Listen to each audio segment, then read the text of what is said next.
Tony Baker from 6 String Country, and today we'll look at one of my favorite Whitey Morgan songs, What Am I Supposed to Do?, which was written by a guy up here in Michigan named Don Dupree, who was nice enough to license the song to us so we can do a full song lesson on this one. I've seen Whitey play live a couple times, but just to make sure, I looked up a couple live YouTube recordings just to make sure I am teaching the guitar parts the way they play them. And on the acoustic guitar, we'll be capoing to the 1st fret, so we can use a nice open key of E chords, chord shapes. And on the electric guitar, what they do is down tune to D standard tuning, which is where we down tune every string one whole step, which we'll need to do to be able to do the riff, and do the nice open chords that we hear throughout the song, nice open key of G chord shapes. And then also there's a really cool country guitar riff at the end that we'll want to be in that tuning for. Let's jump in.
And I wonder about my fate.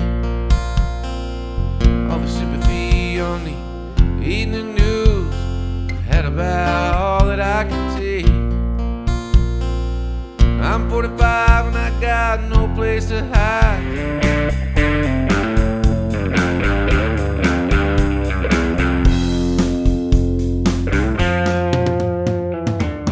Sit by as the city slowly dies, and I wonder about my fate.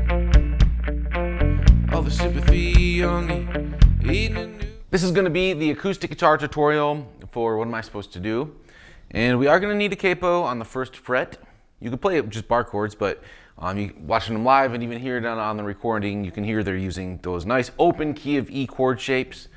All right, and the band, the keyboard player, and any band that doesn't change their tuning, like the bass player and whoever else is playing in the key of F, right? We're playing in the key of F2 is how it's sounding, but we're thinking of key of E chord shapes, which makes sense, right? If you just replace this capo with your finger, that is an F bar chord, right?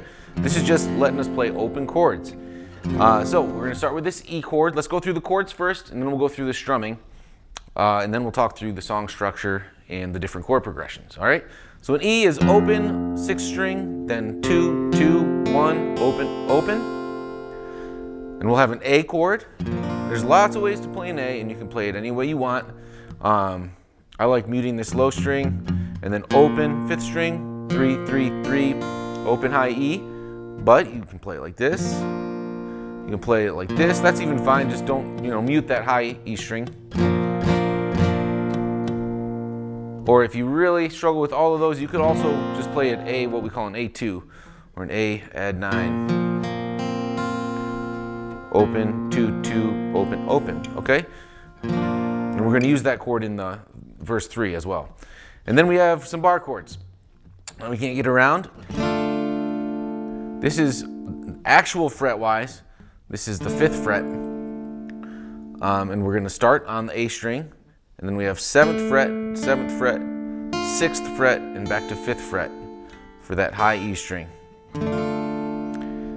And then we have a major bar chord. And we just want the middle 4 strings for this. 2, above the capo, and then 4, 4, 4 above the capo. All right?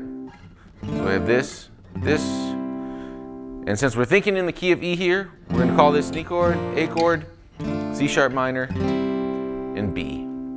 All right? Right off the bat, we get, the whole song is really a pretty similar chord progression. We're going to switch up our strumming a little bit in verse 3. And there's some little things we need to watch out for. You're basically learning this strum pattern, and then you got to follow the chord chart because the verses and the choruses end a little differently. Okay? Let's start on this A chord and learn the strumming.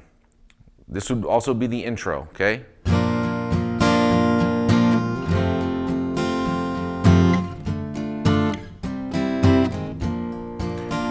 Repeat, so let's do it again. We're starting on this A chord. Down, up, down, up, down, up, down. Down, up, down, up, down, up, down. Down, up, down, down, up, down. Down, up, down, up, down, up, down. Okay, there's some subtleties in how to make that sound right. It's not... Right, that sounds a lot different, right? You're kind of down, up accent, down, accent, down, up. Hello there, this is going to be the lead guitar lesson for What Am I Supposed to Do?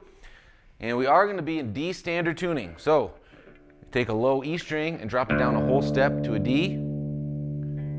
The A string goes to a G note like this, down a whole step. The D string goes down a whole step to a C note. The G string goes down a full step to an F note. The B string goes down a whole step to an A note. And the high E string goes down a whole step to a D.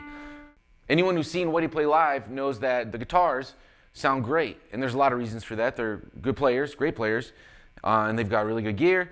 But one of the things that they do to accomplish that sound is a lot of times they're playing with their guitars tuned to this tuning, to D standard, and it allows you to play in the key of G, which isn't just for sake of ease, it's the sound. You know, you get all these nice open notes when you're playing country music.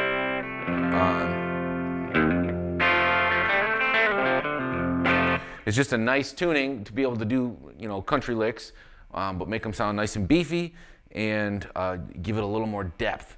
So even though it takes a second to get into the right tuning, I think it's worth it, especially if you're a Whitey Morgan fan and you want to know how he accomplishes the sound that he does. This is one of the things that Whitey does with his guitar. Okay, so let's jump right in. We're going to start with this first riff. It looks like this. This is all tabbed out, and we're just going to go right in order of the tabs. All right, first riff is this.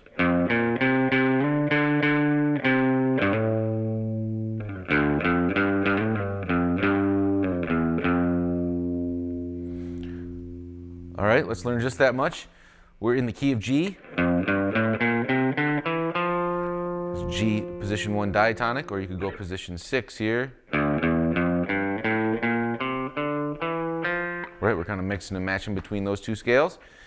And right here, 3rd fret of low E.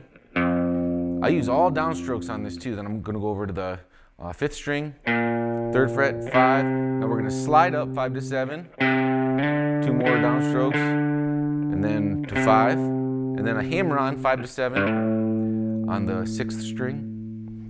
And now all on the low string here, on the 6th string, open 3, 5, and now a quick up and back, 5, 7, 5.